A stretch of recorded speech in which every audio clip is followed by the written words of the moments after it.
उस कैमकॉर्डर को मत देखो, एक बार देखा तो वापसी नहीं। जब एक पिता ने अपनी बेटी से कहा इसे ऑन करो और इसे मार दो। जेसन एक अंधेरे कमरे में खड़ा है, सामने एबी है, उसके हाथ कांप रहे हैं और दूसरी तरफ स्टीव बंधा हुआ बैठा है। कमरे के बीचों बीच एक पुराना कैमकॉर्डर रखा है, लेकिन डरावनी बात कैमरा नहीं है। डरावनी बात यह है कि जेसन एबी से कहता है इसे ऑन करो वरना अगला नंबर तुम्हारा है। अब सोचिए कोई आदमी अपनी ही आंखों के सामने एक इनोसेंट इंसान की बलि दिलवाना क्यों चाहेगा? और उससे भी बड़ा सवाल, एबी उस आदमी की बात सुन भी क्यों रही है? जेसन एबी के सामने कैमकॉर्डर ऑन करवाकर स्टीव की बलि दिलवाना चाहता है। रुकिए, ये सीन देखकर आप अभी कंफ्यूज हो रहे होंगे, लेकिन जब आपको पता चलेगा कि इसके पीछे क्या था तो आप यही कहेंगे ऐसा भी होता है। इंतजार कीजिए उस मोमेंट का। लेकिन ये सब कैसे होता है, ये जानने के लिए हमें जाना होगा थोड़ा पीछे।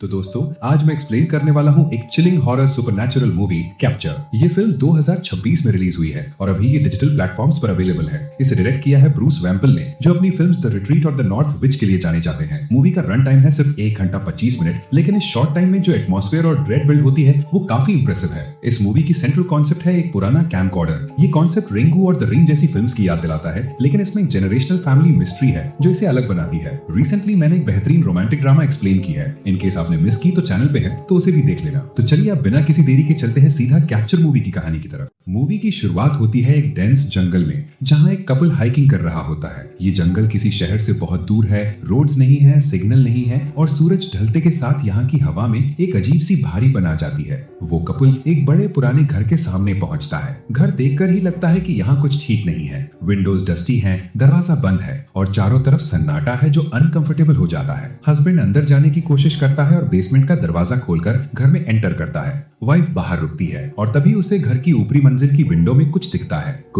कोई उसे एक पुराने कैमकॉर्डर से रिकॉर्ड कर रहा है और जैसे ही वो उस कैमरा की लेंस की तरफ देखती है उसकी आंखें बदल जाती हैं। उसके चेहरे का एक्सप्रेशन ब्लैंक हो जाता है, वो पजेस्ड हो जाती है। खैर ये सीन अभी के लिए यहीं छोड़ते हैं, क्योंकि इस घर की असली कहानी शुरू होती है किसी और किरदार से। अब हम मिलते हैं एबी से। एबी एक ऑर्फन लड़की है जो अपनी पूरी जिंदगी फॉस्टर होम्स में रही है। उसे अपने बायोलॉजिकल पेरेंट्स के बारे में कुछ नहीं पता, ना उनका नाम, ना उनकी कहानी, न ये कि वो कहाँ थे। एबी एक क्वाइट रिजर्व लड़की है जो बस एक नॉर्मल जिंदगी चाहती है, अपना एक छोटा सा घर, अपनी इंडिपेंडेंस। उसका फॉस्टर ब्रदर है स्टीव, एक केयरिंग प्रोटेक्टिव इंसान जो एबी की जेन्युइनली परवाह करता है। स्टीव वो एक लौता इंसान है जो एबी की लाइफ में स्टेबल रहा है। वो एबी का सबसे बड़ा सपोर्ट सिस्टम है। फिर है काइल, एक लोकल लड़का जो उस छोटे से रूरल टाउन में रहता है जहां एबी का इनहेरिटेड घर है। काइल इजी गोइंग और फ्रेंडली है, लेकिन वो उस घर के बारे में कुछ जानता है जो वो एबी को पूरी तरह बताना नहीं चाहता। और फिर है 2 किरदार जो हमें टेप्स में दिखते हैं। कैमरॉन, एबी की बायोलॉजिकल माँ जो एक ट्रेन्ड साइकोलॉजिस्ट थी और अपने घर में ही पेशेंट्स को थेरेपी देती थी। और जेसन, एबी का बायोलॉजिकल पिता जो एक मिस्टीरियस न्यूरोलॉजिकल कंडीशन से पीड़ित था। ये दोनों अब ऑफिशियली इस दुनिया में नहीं है, या कम से कम ऐसा बताया गया था। और इन सभी किरदारों को जोड़ती है एक चीज, वो पुराना घर, वो टेप्स और वो कैमकॉर्डर। तो होता यह है कि एक दिन स्टीव एबी के पास आता है और उसे बताता है कि उसके रियल पेरेंट्स का पता चल गया है। वो उसे एक चाइल्ड केयर ऑफिसर के पास ले जाता है। ऑफिसर एबी को बताता है उसके माता पिता अब इस दुनिया में नहीं रहे, लेकिन उनका घर अभी भी सही सलामत है और एबी उस घर की लीगल हेयर है। मतलब अब वो घर उसका है, वो चाहे तो उसमें रहे, चाहे तो बेच दे। पहले तो एबी घर बेचना नहीं चाहती, लेकिन उसकी लॉरा से बात होती है जो उसे तकलीफ देती है और एबी ठान लेती है कि वो ये घर बेचेगी, उसके पैसों से एक छोटा अपार्टमेंट लेगी और एक नई शुरुआत करेगी। खैर एबी अपना सामान पैक करती है और निकल पड़ती है उस घर की तरफ। घर था एक सुनसान जंगल में, शहर से बहुत दूर, टैक्सी नहीं, उबर नहीं, कोई डायरेक्ट कनेक्शन नहीं। एबी ट्रेन से उतरती है और पास के एक बार में जाती है जहां से उसे कोई लिफ्ट दे सके, लेकिन बार में जितने लोग होते हैं सब उसे देखते ही मुंह फेर लेते हैं, कोई लिफ्ट देने को तैयार नहीं। यहाँ पर एक बात नोटिस करने वाली है, इन लोगों को एबी से पर्सनली कोई दुश्मनी नहीं थी। प्रॉब्लम उस घर से थी, उस लोकेशन से थी। जैसे कि उस घर का नाम सुनते ही लोग सिकुड़ जाते थे। लेकिन तभी काइल आगे आता है और एबी को घर छोड़ने की बात मान लेता है। रास्ते में काइल बताता है कोई भी उस घर के पास नहीं जाना चाहता, लेकिन क्यों ये वो अभी नहीं बताता। खैर काइल उसे घर के सामने छोड़ता है और चला जाता है। एबी अकेली खड़ी होती है उस बड़े खामोश घर के सामने। घर के अंदर जाते ही एबी को एक तेज अजीब बदबू आती है। सारा सामान बिखरा पड़ा है, जैसे किसी ने अचानक सब छोड़ दिया हो। एबी धीरे धीरे एक एक रूम चेक करती है। ऊपर वाले रूम में उसे मिलता है एक पुराना झूला, उसके अंदर एक डॉल और विंडो के पास वो कैमकॉर्डर, साथ में एक बॉक्स भरा हुआ टेप्स से। और यहीं पर एबी को रियलाइज होता है ये वही घर है जो मूवी की शुरुआत में दिखा था और यही वो कैमकॉर्डर है जिससे उस वाइफ को रिकॉर्ड किया गया था। एबी को डर लगता है और वो घर से बाहर निकल जाती है। खैर उस रात एबी टेप्स देखने बैठ जाती है और पहली टेप में उसे अपनी माँ कैमरॉन दिखती है, जवान, खुश, नॉर्मल। एबी रोती है ये वो पल है जब वो पहली बार अपनी माँ को देख रही है, लेकिन तभी टेप में एक ग्लिच आता है। कैमरॉन के फेस पर एक और फेस दिखता है, एक क्रीपी डिस्टॉर्टेड फीमेल फेस जो सीधे कैमरा की तरफ देख रही होती है, जैसे वो एबी को देख रही हो। एबी घबराती है, लेकिन खुशी में उस मोमेंट को डिसमिस कर देती है और बाकी टेप्स देखते देखते सो जाती है। और जब वो सो रही होती है, हम देखते हैं कि उसके रूम के बाहर कोई खड़ा है, कोई उसे देख रहा है, और फिर वो साया चुपचाप चला जाता है। और यहीं से दोस्तों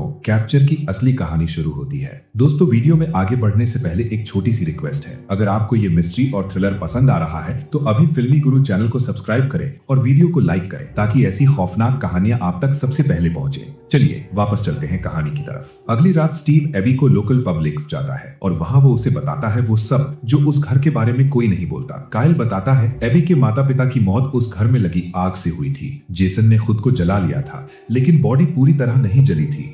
और इस टाउन के लोगों का मानना है कि कैमरॉन एक विच थी और यही रेपुटेशन एबी को भी मिल गई है, सिर्फ इसलिए कि वो उस घर में है। तभी पब में एक आदमी आकर एबी पर चिल्लाने लगता है। काइल उसे वहां से निकालता है और घर छोड़ता है। दोनों के बीच एक कनेक्शन बन रहा था और वो रात काइल उसी घर में रुकता है। लेकिन रात को जब एबी सो रही होती है, काइल अचानक उठता है। एक रूम से टीवी की आवाज आती है। वो जाकर देखता है तो टीवी पर उसी की लाइव फुटेज चल रही है। कैमरा उसे रियल टाइम में रिकॉर्ड कर रहा था। काइल पहले इसे मजाक समझता है, लेकिन फिर उसकी नजर उस कैमकॉर्डर पर पड़ती है और वो उसकी तरफ देखता है। टीवी स्क्रीन पर दो डिमोनिक हाथ प्रकट होते हैं और वो हाथ काइल के फेस को पकड़कर बीच से फाड़ देते हैं। काइल का शरीर नीचे गिर जाता है। अगली सुबह काइल कहीं नहीं होता। एबी टेप्स चेक करती है और उसे एक और बॉक्स मिलता है। इसमें कैमरॉन की प्रोफेशनल थेरेपी सेशन रिकॉर्डिंग्स थी। अब यहाँ पर एक इंपॉर्टेंट डिटेल, कैमरॉन एक लाइसेंस साइकोलॉजिस्ट थी। वो सीवियर ट्रॉमा और साइकोलॉजिकल ब्रेकडाउन के पेशेंट्स को ट्रीट करती थी और वो अपने सेशंस को डॉक्यूमेंट करने के लिए उस कैमकॉर्डर का यूज करती थी, क्योंकि ये उसका प्रोफेशनल टूल था। ये कैमकॉर्डर उसके लिए साइंटिफिक था, स्पिरिचुअल नहीं। पहली टेप नॉर्मल लगती है, एडम नाम के एक पेशेंट की सेशन, लेकिन फिर एबी एक टेप प्ले करती है जिस पर लिखा है केविन। केविन सेशन में आता है तो शुरुआत में सब नॉर्मल लगता है, लेकिन जैसे ही कैमरॉन उस कैमकॉर्डर को ऑन करती है, केविन का बिहेवियर बदलने लगता है। उसकी आवाज बदल जाती है, उसकी बॉडी लैंग्वेज अजीब हो जाती है। वो बताने लगता है मेरे अंदर कुछ है, एक प्रेजेंस जो मेरे साथ रहती है, जो मुझे देखती रहती है। कैमरॉन प्रोफेशनली इसे साइकेट्रिक डिल्यूजन मानती है, लेकिन फिर केविन पूरी तरह पोजेस्ड हो जाता है और जो वो बोलता है वो कैमरॉन के लिए नहीं था, वो एबी के लिए था। वो पोजेस्ड वॉइस कहती है मुझे पता है तुम प्रेग्नेंट हो, मुझे पता है तुम्हारी बेटी होगी और वो बेटी हमेशा मेरी तरफ देखेगी। यानी इस डीमन को डेकेड्स पहले ही पता था कि एबी होने वाली है। इसने फ्यूचर देख लिया था और अब ये टेप एबी देख रही है, मतलब डीमन का प्रेडिक्शन सच हो गया। केविन सडनली पोजेशन से बाहर आता है और फिर वो एग्जैक्टली वैसे ही रिएक्ट करने लगता है जैसे काइल ने किया था। टेप अचानक बंद हो जाती है। एबी ये सब स्टीव को बताती है। स्टीव उसे वापस आने को कहता है, लेकिन एबी मना कर देती है, उसे अभी और जानना है। कैमरॉन के नोट्स में उसे एक और क्लू मिलता है, शायद ये कैमकॉर्डर इविल हो, शायद ये हेल में देख सकता हो। ये कैमरॉन का खुद का निष्कर्ष था, एक ट्रेन्ड साइकोलॉजिस्ट का। और फिर एबी वो करती है जो उसे नहीं करना चाहिए था। वो उस कैमकॉर्डर को ऑन करके पूरे घर को स्कैन करने लगती है। व्यू फाइंडर के थ्रू घर की दीवारें बदल जाती है। हर दीवार पर खून के दाग और एक दीवार पर बना हुआ है एक सिंबल, बैफोमेट, यानी किसी ने जानबूझकर इस घर को एक डिमोनिक वेसल बनाया था। ये एक्सीडेंट नहीं था, ये किसी ने डेलिबरेटली किया था। एबी एटिक में जाती है, वहाँ एक पुरानी चेयर है और जैसे ही वो व्यू फाइंडर से देखती है, उसे अपने पीछे कुछ दिखता है। वो भाग खड़ी होती है। बाहर उसे काइल की बहन पेज मिलती है। काइल रात से घर नहीं आया था। एबी कहती है वो चला गया था, लेकिन टेबल पर काइल की कैब अभी भी रखी थी। एबी कुछ नहीं बोलती। इसी बीच पेज चुपके से घर में वापस आती है। एटिक से आवाज सुनाई देती है। वो ऊपर जाती है। कैमकॉर्डर फ्लोर पर पड़ा था। उसने उसे प्ले किया और उसमें उसे दिखती है काइल की डेथ, उसके भाई की पेनफुल हॉरिफाइंग मौत। और तभी किसी ने पेज को बेहोश कर दिया। और यहीं पर दोस्तों असली सच्चाई सामने आती है। एबी को कैमरन के नोट्स में डॉक्टर फ्रैंक की ऑडियो रिकॉर्डिंग्स मिलती हैं। ये वो नोट्स थे जो कैमरन ने किसी को नहीं दिखाए, क्योंकि अगर किसी को पता चलता तो शायद उसका करियर खत्म हो जाता। डॉक्टर फ्रैंक, जो एक पैरानॉर्मल रिसर्चर भी था, कैमरन को बताता है वो कैमकॉर्डर अब सिर्फ एक डिवाइस नहीं है। केविन के सेशन के बाद जिस डीमन ने केविन को पोजेस किया था, उसने उस कैमकॉर्डर को अपना परमानेंट वेसल बना लिया है। ये डीमन कोई रैंडम इविल स्पिरिट नहीं था, ये एक समन्ड एंटिटी था, एक ऐसी प्रेजेंस जिसे डेलिबरेटली किसी ने कॉल किया था। और वो बैफोमेट सिंबल जो एबी ने वॉल्स पर देखा था, वो उसी समनिंग का हिस्सा था। अब फ्रैंक बताता है कि इस डीमन की नेचर क्या है। ये डीमन एक विटनेस डीमन की तरह काम करता है। इसका रूल सिंपल है, जो भी इस कैमकॉर्डर की लेंस में कैप्चर्ड होता है, वो उसी इंस्टेंट उसका शिकार बन जाता है। डीमन उस सोल को अपने पर्सनल हेल में ट्रैप कर लेता है, एक ऐसी जगह जहां विक्टिम्स को बहुत देर बाद पता चलता है कि वो ऑलरेडी मर चुके हैं। वो एक लूप में जीते रहते हैं। फ्रैंक ये भी बताता है इस डीमन को रोकने का एक ही तरीका है, कैमकॉर्डर को डिस्ट्रॉय करो। जब तक कैमकॉर्डर एग्जिस्ट करता है, डीमन एग्जिस्ट करता है। कैमरन को क्लियर वार्निंग मिलती है, किसी को भी उस कैमकॉर्डर से रिकॉर्ड मत करो, लेकिन कैमरन ने ये वार्निंग जेसन को नहीं दी।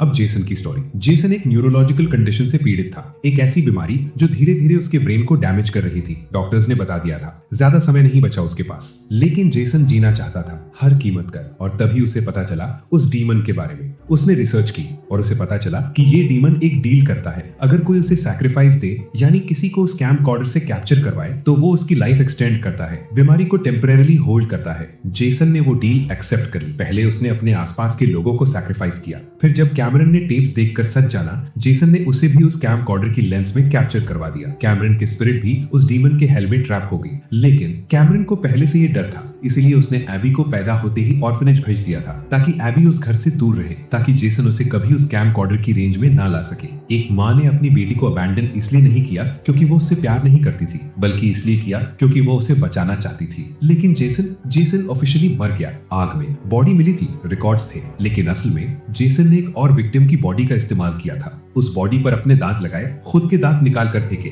डेंटल रिकॉर्ड्स मैच हो गए और जेसन ऑफिशियली डेड हो गया। वो मेंटल हॉस्पिटल में था कुछ समय बाद न्यूरोलॉजिकल कंडीशन बढ़ने के कारण, लेकिन वहां से वो भाग गया और वापस आ गया उसी घर में जहां से वो डील कंटिन्यू कर रहा था, जहां वो तब से रह रहा था, छुपकर चुपचाप। वो साया जो रात को एबी के रूम के बाहर खड़ा था, वो जेसन था। वो कैमकॉर्डर जो खुद ही अलग अलग जगह मिल जाता था, वो जेसन रखता था। मूवी की शुरुआत में वो कपल जो आए थे हाइकिंग करने, जेसन ने उनकी सैक्रिफाइस दी थी, और वो बैफोमेट सिंबल जो वॉल्स पर था, वो जेसन ने ही बनाया था। वो इस डील का विजिबल प्रूफ था, एक इंसेन डाइंग आदमी का डेस्परेटली जिंदा रहने का तरीका। अब तक जितने लोग उस गोस्ट टाउन में उस घर के पास नहीं जाते थे, उन्हें इंस्टिंक्टिवली पता था कि वहां कुछ गलत है। वो कैमरन को विच कहते थे, लेकिन असल में विच वो डीमन था जिसे जेसन ने बुलाया था, और एबी उस डीमन के लिए अगली टारगेट थी। इसी बीच स्टीव भी रिसर्च कर रहा था। उसे पता चलता है 2 साल पहले एक अननेम्ड मेंटल पेशेंट हॉस्पिटल से भागा था, और जब स्टीव ने उसकी फोटोज को जेसन की ओल्ड रिकॉर्ड से मैच किया तो उसे पता चला जेसन अलाइव है और वो उसी घर में है। स्टीव तुरंत कार लेकर निकलता है। दूसरी तरफ एबी कैमकॉर्डर को ऑन करके घर में घूम रही होती है। व्यू फाइंडर में उसे स्पिरिट्स दिखती हैं।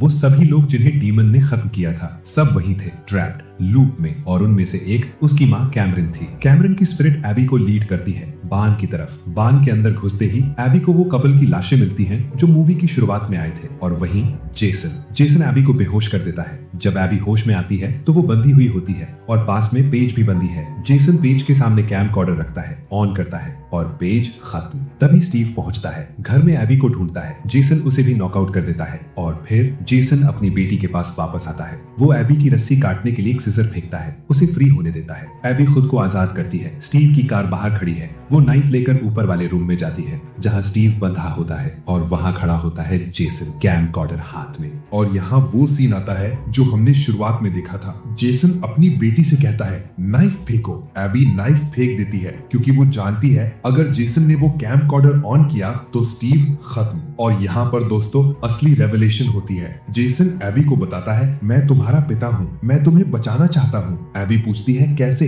जेसन कहता है तुम्हें भी वही न्यूरोलॉजिकल कंडीशन है जो मुझे थी, तुम भी मर जाओगी अगर तुमने सैक्रिफाइस नहीं दी। स्टीव को कैमरा में कैप्चर करो, डीमन तुम्हें जिंदगी देगा। यानी ये डीमन सिर्फ एक रैंडम हॉन्टिंग नहीं था, ये एक जनरेशनल कर्स था जो जेसन से एबी तक पास हुआ था। डीमन ने जानबूझकर ये सिचुएशन क्रिएट की थी ताकि एबी उसी पाथ पर चले जिस पर जेसन चला था, ताकि सैक्रिफाइस का साइकिल कभी न टूटे। एबी कंफ्यूज्ड है, तड़पती है, और तभी व्यू फाइंडर में उसे अपनी माँ कैमरन दिखती है। कैमरन अपनी बेटी से कहती है कैमरा ऑन करो। और दोस्तों याद है वो सीन जो मैंने शुरुआत में दिखाया था? एक बाप अपनी बेटी से कह रहा था कैमरा ऑन करो और उसे मार दो, और एबी का हाथ कांप रहा था। अब आपको पता चल गया होगा कि उस मोमेंट में क्या हो रहा था। एक बेटी को चूज करना था, अपने अभी मिले पिता को बचाए या अपने सबसे पुराने दोस्त को। एबी वो कैमकॉर्डर उठाती है और उसे जेसन की तरफ पॉइंट करती है, और तभी डीमन जेसन को खत्म कर देता है। जेसन नीचे गिरता है और गिरते गिरते कैमकॉर्डर स्टीव और एबी की तरफ फेस करके फ्लोर पर लैंड करता है। एबी एक स्प्लिट सेकंड में देखती है और उस कैमकॉर्डर को बंद कर देती है। एबी स्टीव को फ्री करती है,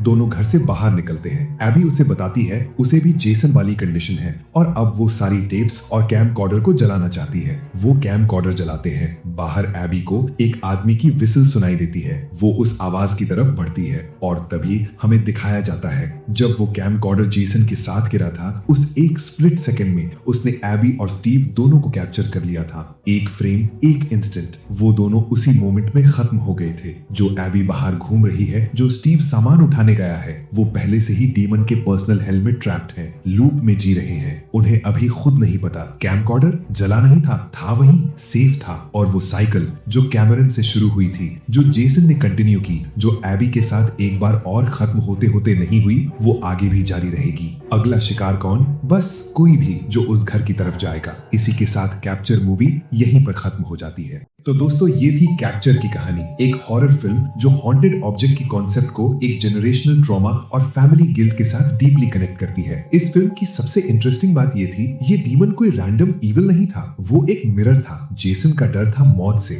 डीमन ने उसी डर को वेपन बना लिया। कैमरन का गिल्ट था अपनी प्रोफेशन को लेकर, डीमन ने उसी के टूल्स यानी कैमकॉर्डर को अपना वेसल बनाया। और एबी को उसे एक चॉइस दी गई जो मॉरली इम्पॉसिबल थी। डायरेक्टर ब्रूस वेम्पल ने ये सटली दिखाया है कि हमारे सबसे बड़े डर ही हमें सबसे वल्नरेबल बनाते हैं। आप मुझे कमेंट में बताइए, अगर आप एबी की जगह होते और आपके पास वो कैमकॉर्डर होता और आपके सामने चॉइस थी अपने पिता को बचाने की या अपने बेस्ट फ्रेंड को, तो आप क्या करते? और क्या आपको लगता है कि एबी ने सही किया? नीचे कमेंट में बताइए। रिसेंटली मैंने काफी interesting romantic drama films explain की हैं जो आपको जरूर पसंद आएंगी। ये मूवी हमारे चैनल पर है, जाके जरूर देखना। तो मैं आप सबसे मिलता हूँ अगली वीडियो के साथ। तब तक के लिए अलविदा।